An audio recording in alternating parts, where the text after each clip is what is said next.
now to make them a reality in this 2024-2025.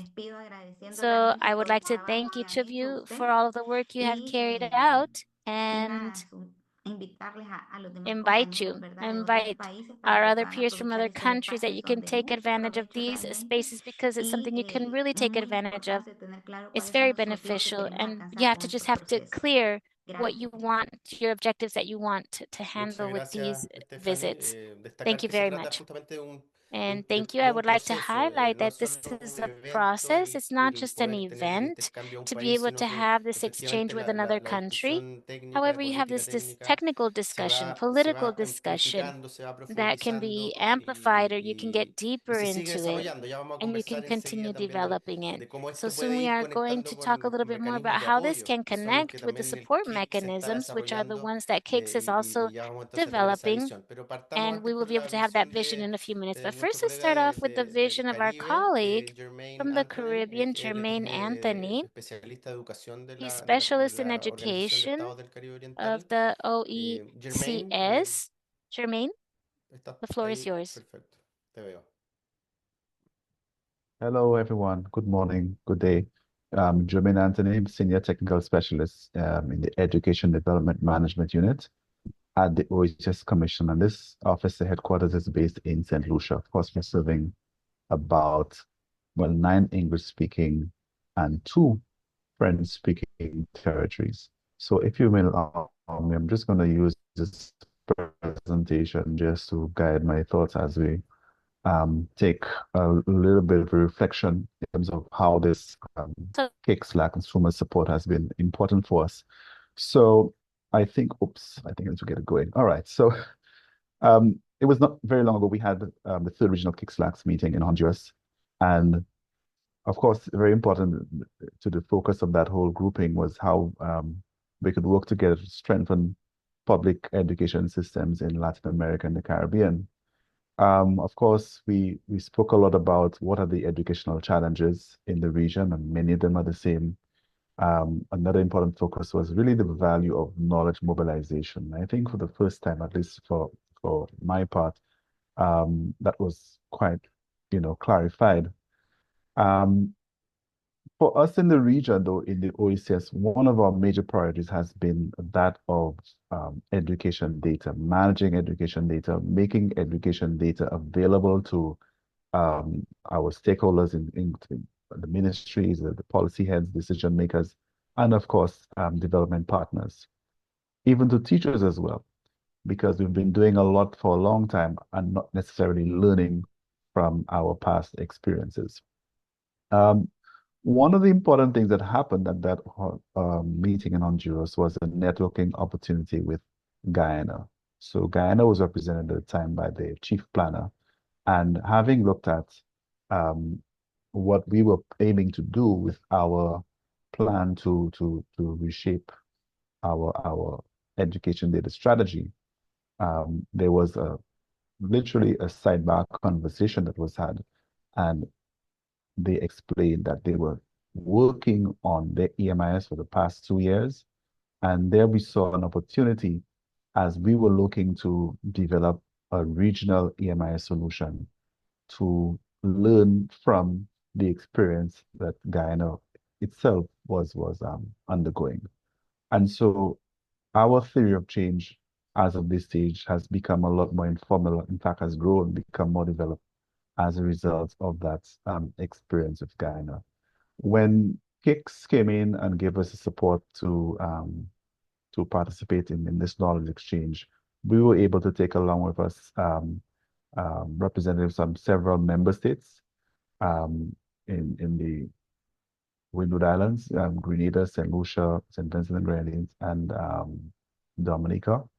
And so we were able to really get a sense of what the policy framework was that supported their EMIS implementation, what were the specifications in terms of technical resources and whatnot was needed.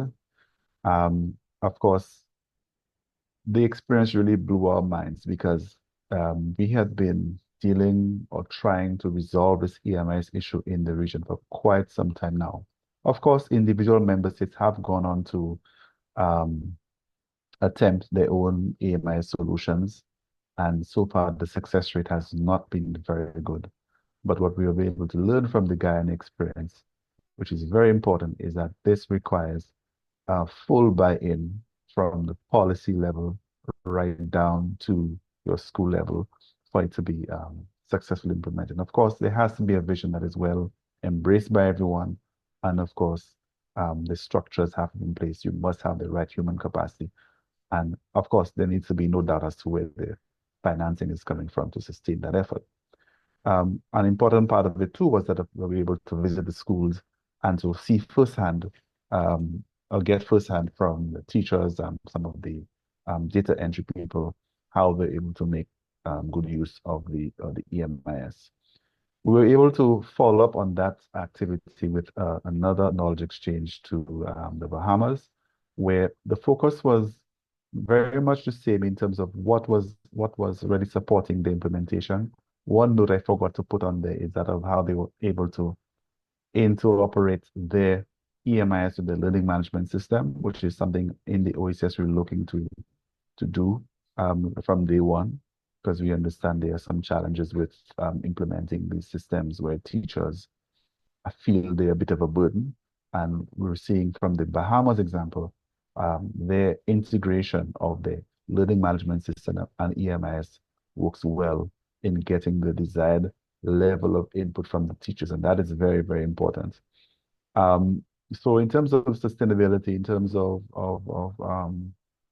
adding additional features like the grading module, we saw from the Bahamas that these are not as easy as one may think, but we saw as well a commitment and a resolve among the staff to make it work.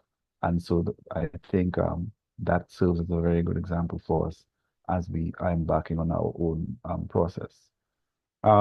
Moving quickly, we've continued this conversation with KIX for supporting, but we're also at the same time in the OECS undertaking of making progress rather in terms of developing what we're calling our terms of reference for this EMIS.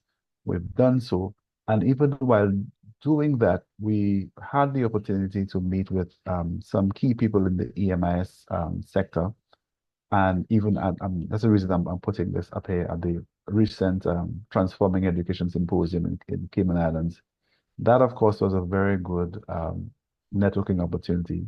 And KIX also being present, this very quickly turned into almost a workshop within a symposium where we were able to have a very important conversation on how we can really speak on the enabling factors for successful implementation of EMIS. So even if this was not an activity that KIX had, mobilized or hosted, the fact that KIX was present at that event meant we were able to take advantage of an opportunity that was, available.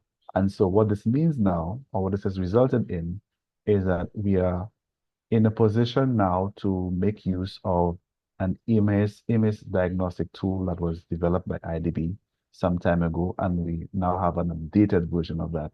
And we're looking to use that tool to better inform us for understanding the context in which we're looking to implement this EMIS, develop the business requirements for that, which is very important for the sustainability of the EMIS solution. And of course, there has to be capacity development, which is never in doubt. We need to do that. And that has ultimately resulted in a request from the OECS to KIX LAC, sorry for the spelling, it's supposed to be KIX, for support for going forward with those activities. So here you see a little bit of a timeline from that third KIX LAC meeting in Honduras, which provided lots of opportunities to meet and have discussions with the right people at the right time, and to get a sense as to the scale of the undertaking. And so we feel a lot more confident in how we'll be able to implement and go forward with our regional EMIS and broader education data strategy. So thank you very much, and I look forward to the continued support from KIX LAC colleagues. And of course, very important, it's the actual conversations that we have with each other as we plan forward. Thank you very much. Thank you so much, Jermaine, for your words. We will ask you, Stephanie and Jermaine, to stay with us because we're going to connect the conversation regarding the country support mechanism, and that Rosa Maria is here to continue, and we will go into because these visits have been connecting with the country support mechanism. Rosa María, por favor, adelante. Muchísimas gracias a todos. The floor is yours. Thank you so much. I had the opportunity to meet all of you in Honduras, so I'm pleased to see you again, to see new faces, new representatives. I would like to tell you about the country support mechanism that KIX has to directly support countries. And our main goal is basically facilitating and expedite support. I'm so sorry that the slides look so heavy because we have the three languages. But basically, the main objective is to facilitate the rapid and targeted provision of evidence, policy as support and capacity building of the GPE member countries. But basically, the purpose is to address the priorities of each countries, the challenges they've identified, and in time, right, working within the policies, the policy framework the countries are developing. And Raúl talked about this, Jermaine and Stephanie as well. As they said, the technical visits have been critical to shape the requests from different countries when it comes to the support they need for their priorities. This country support mechanism has shown that it is an opportunity to work with the teams in the ministries because there are so many options available, particularly when it comes to the work of the ministries themselves to try to determine a line of work. They need to coordinate the work, reflect, talk to different parties, and the lessons learned have to do with this strength of the country support mechanism. I would like to tell you briefly about each of the initiatives we have promoted. In Honduras, for example, we are using two cooperation pathways, one working with the ministries that came from the technical visit. This is a bilateral cooperation between Honduras and Chile that will continue after the project is finished because this is part of the South-South cooperation tool. Another type of support has to do with the curriculum and research units in Honduras. When it comes to the curriculum, Honduras is updating the national curriculum. For that, they already prepared a pilot that is going to be tested in 50 schools. They are also reorganizing the research unit because, as Stephanie said, the idea is to produce a policy for education research, and for that, they already have the department structure ready. We continue with Nicaragua that has set their priorities in training to school pedagogical advisors. So the idea is to support those who are in turn supporting schools, teachers particularly. So they have a program with content that they can share at schools. It has a practical approach based on a game or play as well. They are working throughout the country. There are 1,200 advisors. So Nicaragua is working on the methodology that will allow them to scale this work. Throughout the process of defining priorities, Nicaragua has also been working on the profile for those advisors and the monitoring tools they need. And now we continue with El Salvador. This is a process that has been focusing on the education reform of the country. So we are talking about a large-scale work, and El Salvador is pioneering this country support mechanism for that.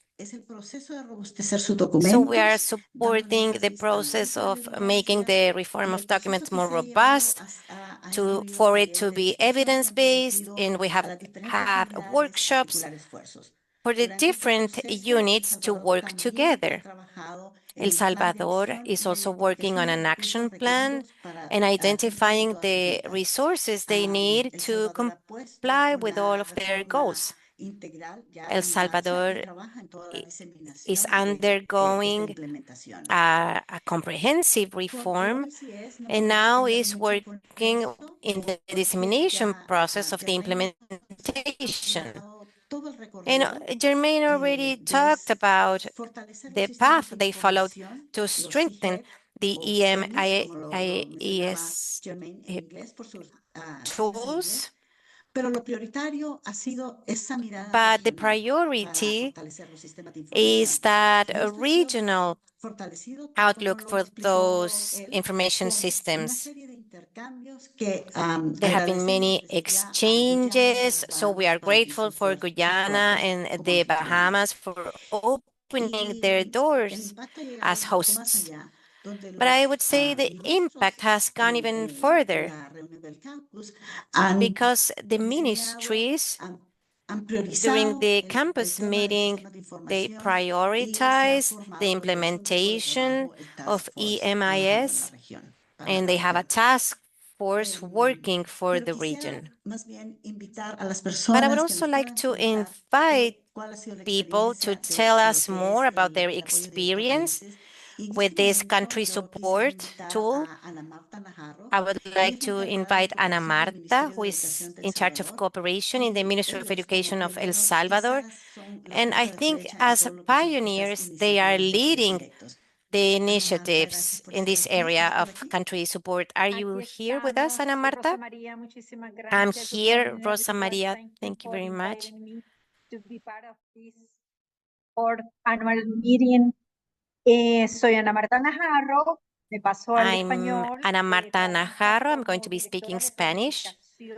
I'm the head of planning at the Ministry of Education in El Salvador.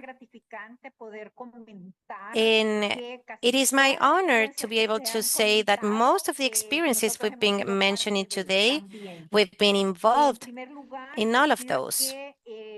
Firstly, I would like to say that through the Ministry of Education, El Salvador has been involved in KIX for more than a couple of years. Our Minister of Education always say, SUMA is not just a partner, but they are part of the family because of this close relationship in working together. I'm also joined today by Max Miron, who has been playing a key role in identifying enabling factors in all the planning and programming tools that we are using. We also have Jenny Rivas joining us, our Officer for Equal Opportunity. And I would also like to greet all of our colleagues like Dr. Edgar Abrego, who was there in person for our third meeting in Honduras,